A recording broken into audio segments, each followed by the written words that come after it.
అనుకున్నప్పుడు మా ట్యాక్స్లు ఎందుకు కట్టించుకుంటున్నావు? మాకు పర్మిషన్లు ఎందుకు ఇచ్చినావు? మాకు రిజిస్ట్రేషన్లు ఎందుకు చేసినావు? నువ్వు ఎవడరా అసలు అడగటానికి? నువ్వు ఏం చేయదలుచుకున్నావు? ప్రక్షాళన అంటావు, పునరుజ్జీవం అంటావు, సుందరీకరణ అంటావు. నువ్వు ఏం చేసుకుంటావో చేసుకో, ఉన్న దాంట్లో చేసుకో. ఫస్ట్ ప్రక్షాళన చేయమని మేము కూడా అడుగుతున్నాం.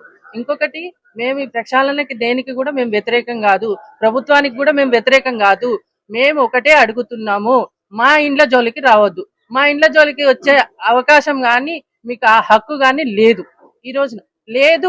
మేము స్వచ్ఛందంగా ఇస్తున్నాము అని చెప్పని మీరు అనుకున్నప్పుడు ఇక్కడికి రండి, వచ్చి మా ఇండ్లు చూడండి. మరి మీ party MLA contestant Madhu Yashki Goud గారు కూడా వచ్చి చూశారు. అమ్మ ఇక్కడ ఇల్లు తీస్తామంటున్నారు అని చెప్పారు. మరి వారు వచ్చి చూసిన తర్వాత వారు డెసిషన్ మార్చుకున్నారు. అమ్మ ఇక్కడ ఇల్లు తీయాల్సిన అవసరం లేదు, మేము ఖచ్చితంగా ఇక్కడ ప్రక్షాళన ఈ దేనికి కూడా మీ ఇండ్లు అడ్డు కావు అని చెప్పారు. అదే మాదిరి